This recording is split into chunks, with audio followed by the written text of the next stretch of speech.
Hey guys, this one's quite interesting. I am subcontracting for a subcontractor who's subcontracting from another subcontractor for a contractor, and this is it's a beautiful location. This is Whitley Bay. You can probably just about see the beach and the water down there.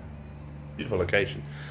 It's a conversion to block of apartments, and they've all been wired up, all powered up, but nothing's been signed off, nothing's been tested, and that's where they've asked me to come in, and I've come in and I've said scrap. But I'm going to try to do a couple of tests, and I'll try to demonstrate some of the sequence tests from an initial verification point of view.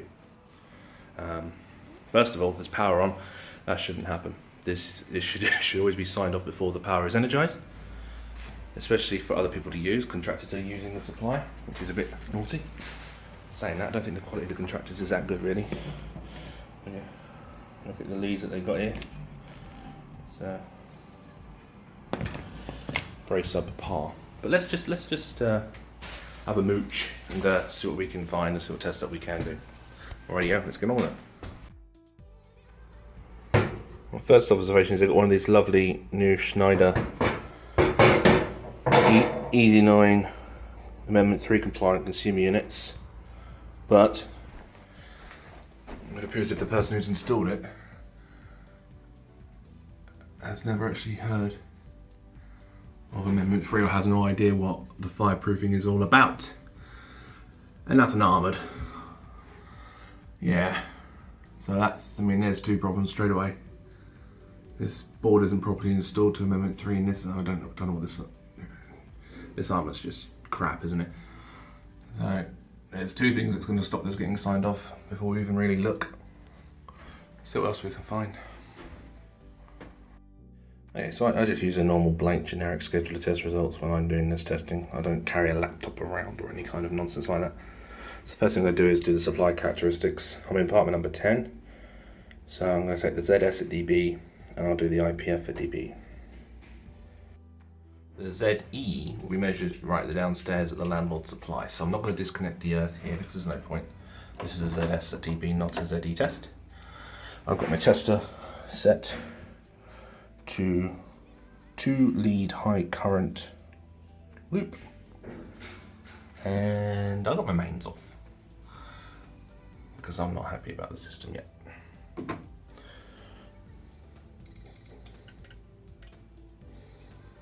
Point 17. Okay, I'm on like the 5th floor or the 6th floor. The cable feeding up here is an armoured, so there's a fairly a bit of resistance on that. I need to know what the true ZE is downstairs, but 0.17 is fine. It's a TNCS system, 0.35 is the maximum, so 0.17 is fine. What I will do is compare that with the other apartments though to make sure that is pretty much a familiar reading or a similar reading that we get around as we go. What I've also measured here when doing the ZS at dB is the prospective earth fault current of 1.38 kA. What I want to do now is remember that number, swap this over, go to short circuit, and I want to go between line and neutral. So I just need to change my lead configuration 1 second. There we go. And it's pretty much a case of just short them out in between. Boom, boom. Like that. Okay, so 1.12, 0.21, more resistance, less current, so the prospective earth fault current of 1.38 is what I will take. So that is a dB, 0.17, IPF at dB, 1.38 Ka. Okay. TNCS system maximum 0.35, so 0.17 is okay. But bear in mind this is ZS at dB, 1.38 K. Right. Look at all the disconnecting devices. Focus. 6,000.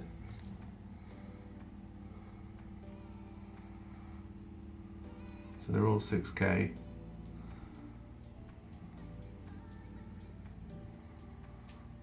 Yeah, so 1.38K is fine. I mean, if I had something like a 3036 semi-enclosed reliable fuse, then I'll be looking at an issue with 1.38. But this is fine. I carry out the ZS at DB, identifying the line across from the earth and then going to the short current line to the neutral. I've also verified at the same time supply polarity. Right, so I've copied the circuit details down from the board to here.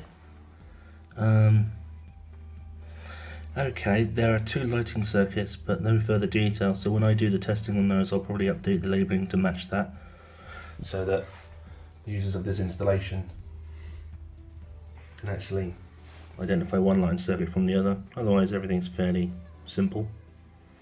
The bonding is a big bonding cable there. Now, seeing as we're up on the 5th or 6th floor, the services are downstairs. What that bonding conductor does is come into the heating cover here. It goes up onto that. There. So it's the pipe work of this. Now it goes from there to an insulated tap down there. So some of the adjacent pipe work may not be bonded. They may need to be supplementary, but I mean, I can do some testing to see if there's a need for supplementary in here. We'll see. We have RCDs, so probably not. Okay, so the first test I'm going to do is continuity protective conductor. This is a ring final, so I'll do that second. I'll do the hob circuit first. So I'm going to disconnect the protective conductor, the line conductor, put them in a shortened block, then I'll go to the point and take a measurement and we'll see what we get. You can actually see here how the electrician has got some of the sheathing, focus, in the connection. So that would have potentially had an effect on the earth continuity. Okay, this one. There we go. I'll get that sorted out. Right, might look like a crappy connection, but that is in. That's not going anywhere. So there's a little link there for the R1 plus R2 test. We'll now go to the hob and we'll take a measurement. That's a good start. The hob outlet plate has been damaged. That's good. Remember to measure there at the outlet because that is the end of the circuit. Do not measure at the switch. Right, so I've come to the hob to take a measurement and I get nothing. So I then go to the cooker position and I get a measurement there. So the hob and the cooker are incorrectly identified. They're the wrong way around of the board. Okay, so we're setting up for your continuity test. You need to set your ohm scale. This is a low resistance ohm meter measurement, so we will need to null the leads. Now I'm just using the tips, but it'd be easier probably if you use your Crocs or something. I get them a good squeeze and I get a good null on it anyway, but do make sure that your leads are nulled. Now I'm measuring on this cooker. It's a 6mm cable and it's about 20 or so meters in length. I haven't got any design criteria at all, which isn't helpful. Let's get a better connection on that. Get in there, you. Right. The best I can get is about to 0.22. Oh, 0.21, there we go. Now, without actually calculating, I'm still not quite happy with that. So let me just see if there's any contact resistance in that.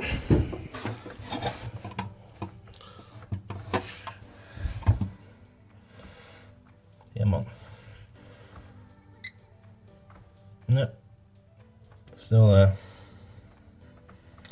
I'm going to do a calculation to see if that's correct, because I'm not. It's a little high. I mean, it's okay.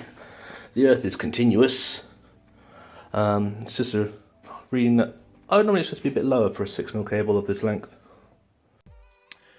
Okay, so it turns out that 20 meters was actually a pretty good guess, because if we look in our on-site guide, we can see a 6mm with a 2.5 earth has a resistivity of 10.49 milliohms per meter.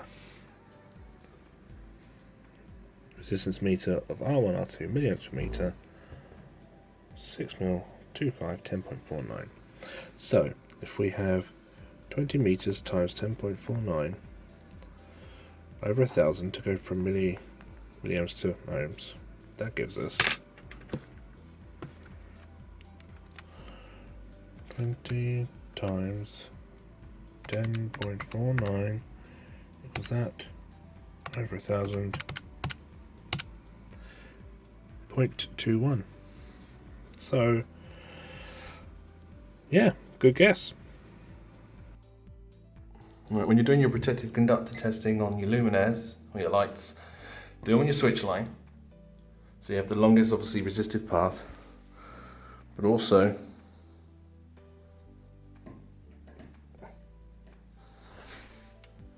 get a stable reading. Try not to tiptoe like me, right? 7.6, but also your switch. Test again. And that should verify. Yep. So that verifies polarity, because you're switching the line conductor only, and functionality of the switch. So you've done your R1, R2, you've done your polarity test and your functionality test. Now, don't be tricked into just going to the very last light, like this one. So if I go here, because I know this is the last cable, this is my reading. This is my higher reading. 0.87, lovely. Yes, I'll record the higher reading, 0.87. But I needed to measure every single light to then verify polarity and functionality of its switching arrangement. If you just go to the board, to the last light, you won't confirm any polarity on your lights, and you won't confirm any functionality of your switches. Right, I was trying to do the protective conductor test, continuity test on the security system. I noticed the spur is out, but the actual unit isn't connected yet. The fuse has been pulled, but the flex has been connected and left taped up, leaning against a pipe. So I'm going to leave the circuit switched off because the circuit was energized. I'll do a test here. I'll measure the continuity to the earth on the fuse, but it's not going to get passed at all until that's done as well.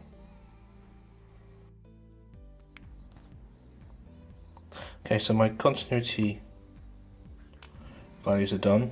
I now need to just do my ring final circuit ones. So we'll move from the continuity of protective conductor test to the continuity of ring final.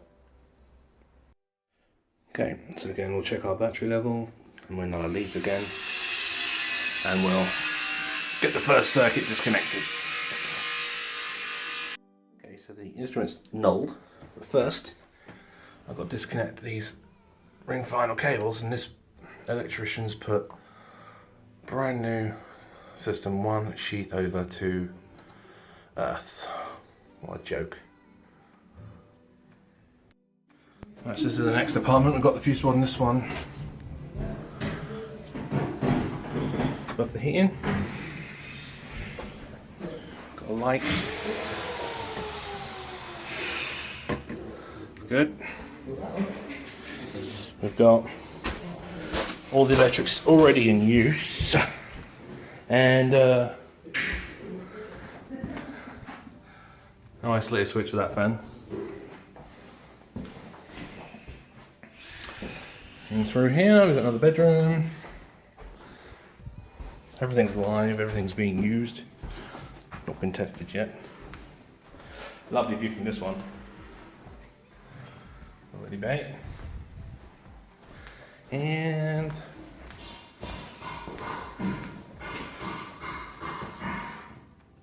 okay. And then we got that. Yeah, so again, Can't sign this off, but I'll do some tests. We'll see how far we get. Alright, so with all the other contractors on site, it's definitely a good idea to do locking off when you're going to do some dead testing on these ones. So there are contractors on this floor borrowing the power of their chargers and stuff. So I've locked her off so that I'm in control of the supply. And the first thing I'll do is do this ring final test on this one. So as the board's inaccessible really, and this socket clearly needs looking at, I'm going to do the continuity ring final circuit test for the kitchen ring. This kitchen off this one. We'll see what we get. Okay. While I'm threading this, I can feel it's twisting around. It looks like the box needs to have a tap put through it to get the thread back in. That's probably what the problem is with this, and why the electrician has stopped screwing it back.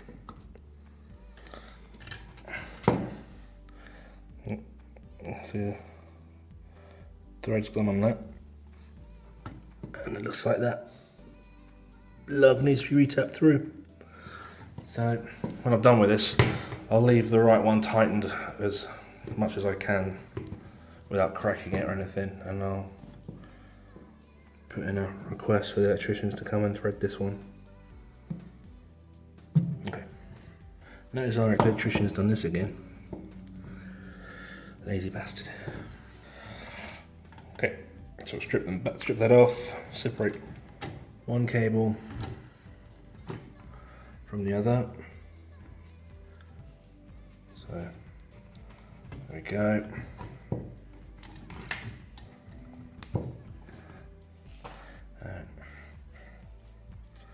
Let's get this tester set up.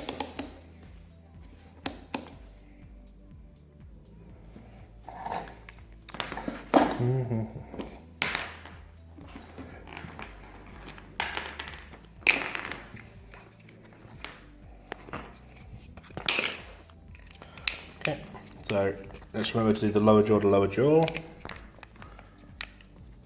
So like that.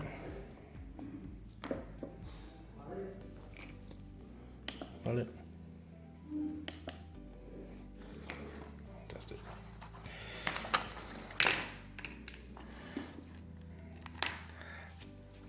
Line the line, get that one. Give a squeeze. Full 6, full 5. Neutral to neutral. Should be the same. Squeeze. Full 6, can I get a full 5? Squeezing it. Oh, full 6 is okay. Full 5 and full 6. The last two will be obviously of higher resistance due to the reduced conductor size.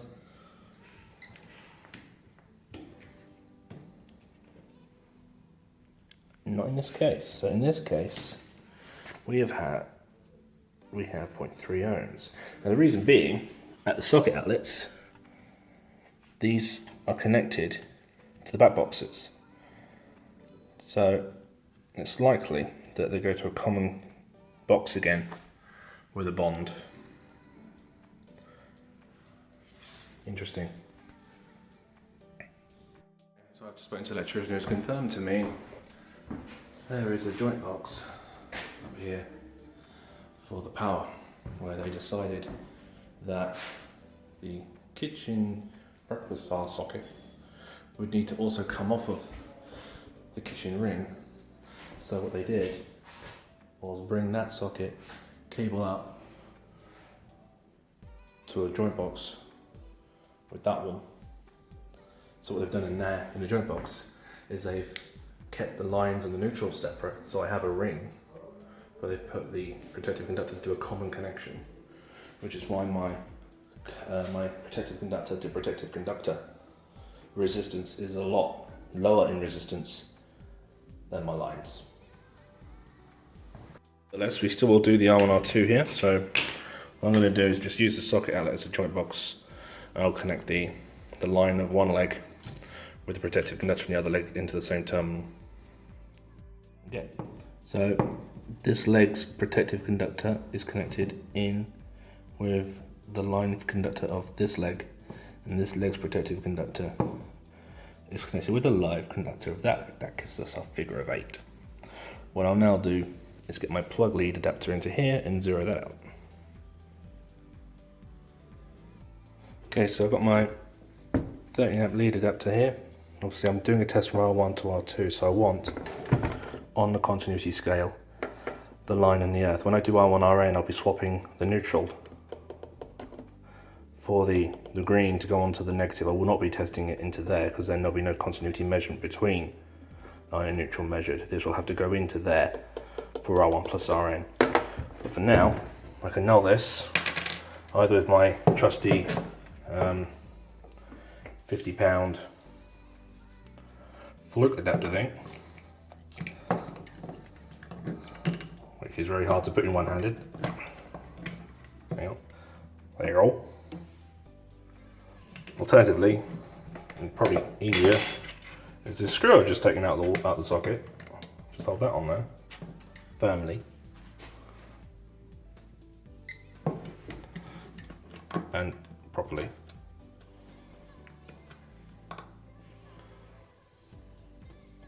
There we go. Yeah. Bear in mind I'm using one hand here, but yeah, the screw's just as good as that thing.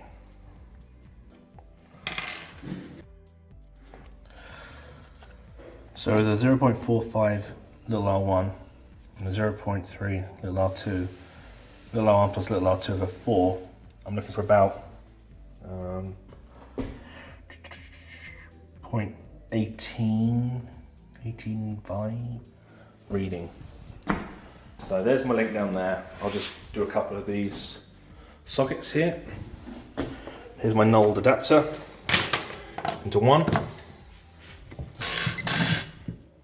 Excellent, excellent, okay. Do the other one because you can always have high contact resistance. And remember, switching for functionality. Good, on, off, functionality checked. Go over to here, functionality, good. 118, good. Move it over, functionality, 18, good. And across the room to this one. Good.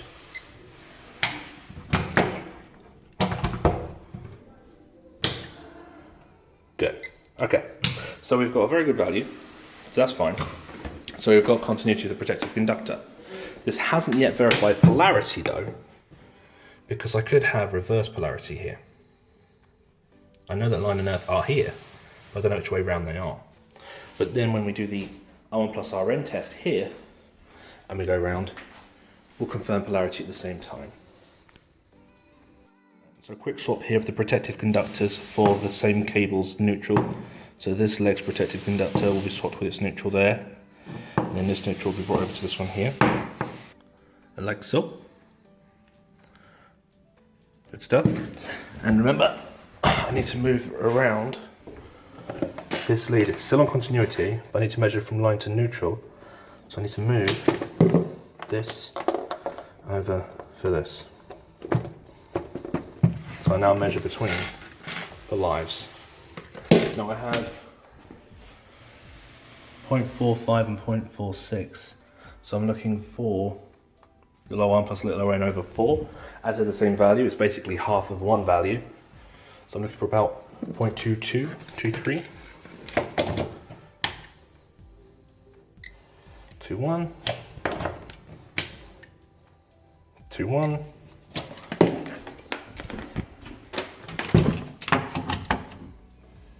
2-2, 2-2,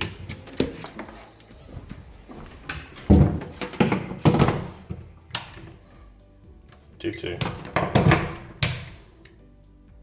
2-1. Lovely jobby. Okay, so with the R1 plus RN and the R1 plus R2 verified at these socket outlets, I can confirm polarity is done, but I must put this socket outlet back before I finish. One big problem worth mentioning, it's kind of obvious, seeing as I haven't been involved at all with the installation here, I'm not able to do any of the verification of the way the system is wired, the way the containment is protected. There's a whole lot of unknowns. For example, I'm just replacing this socket, and as I actually pull it, I can hear the cable rattling in the wall, which tells me it's not fixed up there. I'll be honest, a lot of this work is crap anyway. So I'm going to be testing it, but I'm not going to be signing off, that's for sure. I ain't going to do insulation resistance on this. For an initial verification, the insulation resistance has to be carried out for every single thing. Because it's new, it's been installed, it's never been energized before, well, apparently. This building has all the luminaires, all the light bulbs in.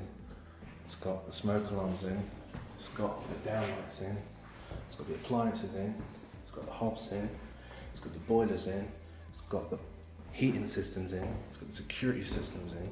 It's all been put in too early. It should all have been wired, then initial insulation tests done at first, and then equipment connected. We'll go to the board. We've got all this system here as well that's also connected in security systems. So what I'm going to do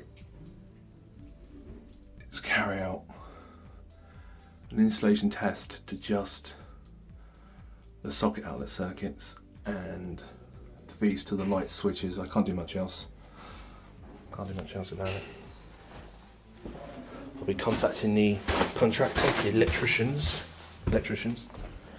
tell them to come and disconnect some of this shit if they want it to be properly done.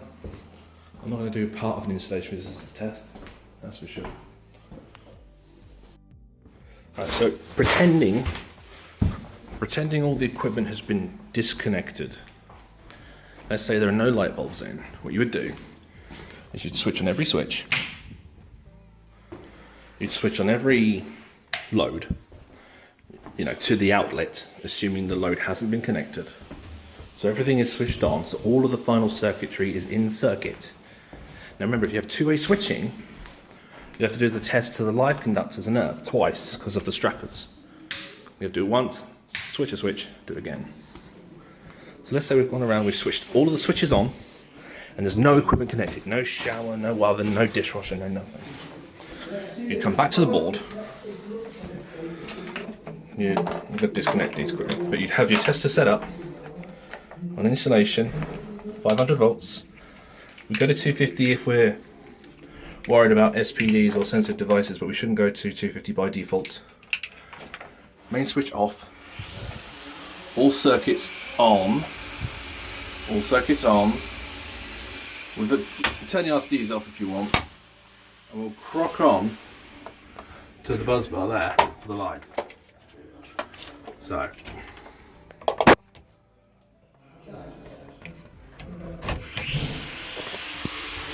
that. So that is going to test these lives because they're switched on. And then crock on the earth bar, for example. This will test live to earth.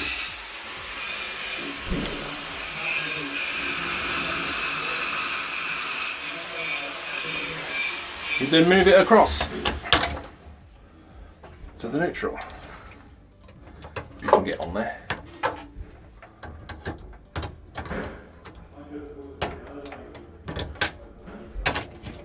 Get on there, you bugger.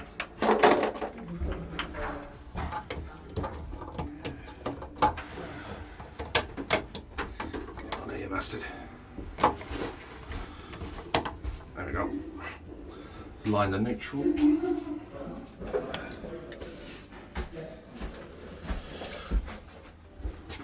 And then staying on the neutral, come off of the line and go on the earth.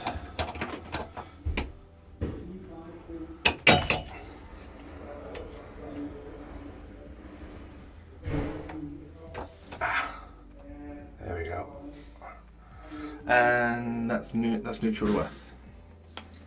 Now I'm doing this test, I know I'm doing it safely because my leads aren't connected, but this is what you'd be getting on a new clean installation. You should have 999 or 299, whatever your instrument says.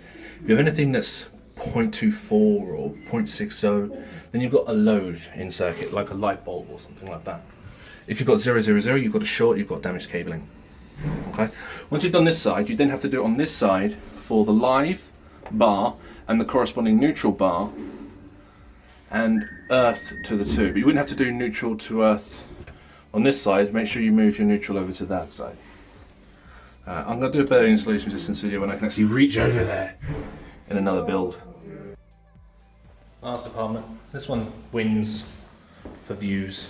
This has got the nicest view of Whitley Bay.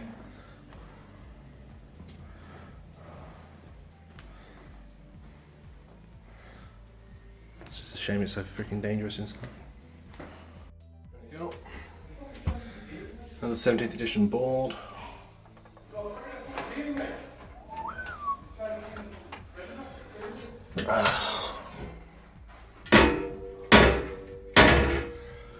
Lovely. No labelling on this one. Good stuff. It was at this point that the phone died and the battery had gone. So sorry about that, but I'll do some videos very soon with full loop impedance testing and RC testing, just to kind of finish it off. But there we go. Initial verification in sequence. You can do it well, but if the installation's crap, it's not going to pass. I'm in the middle right now of typing a long email to my my client asking why you know, why it was that set up that way. You know, the installing contractor was still on site and they claimed to be an inspection and testing specialist, but they just weren't inspecting it or doing it properly. So I spoke to the electricians on site. They were not bright, just be perfectly honest. But we'll see. I'm not doing any remedials, so my certificate is basically no, it's not been submitted. It's on file, but I'm not submitting a signed certificate. I'll keep you posted if anything progresses with this. I half expect they'll ask me to quote for remedies. I'm not going to do that. They can fix it themselves, so we'll see where that goes. Be interesting. But yep. Sorry about the abrupt end of it. I need to get a better way of recording, really. See you later.